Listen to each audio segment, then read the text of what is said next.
In the misty mountains of ancient China, where the murmur of the Yangtze River echoed through the valleys, a practice that would forever alter the lives of millions took root. This was the era of foot binding, a tradition that originated in the Song dynasty and persisted for over 1,000 years.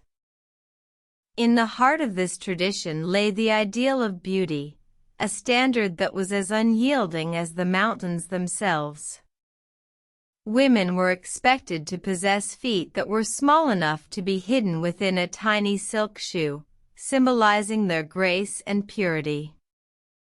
This ideal was so deeply ingrained that it transcended social classes, affecting the lives of women from the wealthiest nobility to the poorest peasants. The process was excruciating and brutal. Girls as young as 5 years old would have their feet bound, with the bones bent and broken, and their feet wrapped tightly in cloth. The aim was to prevent any further growth, creating the desired lotus feet. The pain was unimaginable, a constant reminder of their duty to conform to society's ideal of beauty. The consequences of foot binding were far-reaching and tragic. Women who had their feet bound often suffered lifelong pain and disability, making it difficult for them to walk, work, or even stand for extended periods.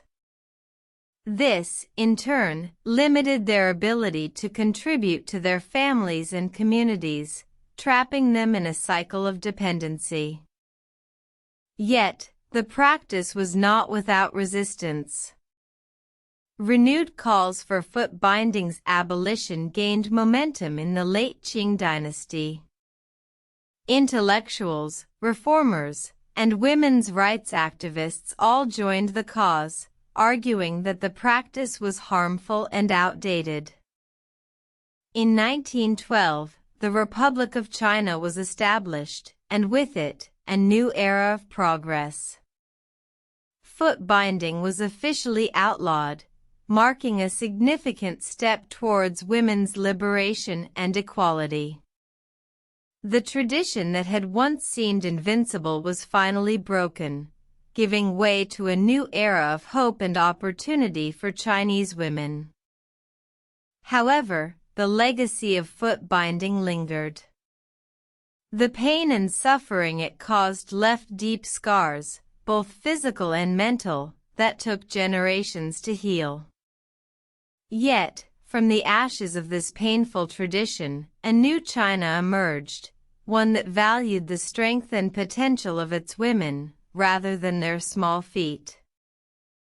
And so, the story of foot binding serves as a reminder of the power of tradition, the resilience of the human spirit, and the ever-changing nature of beauty. It is a tale that speaks not just of China's past, but of the universal struggle for freedom and self-determination.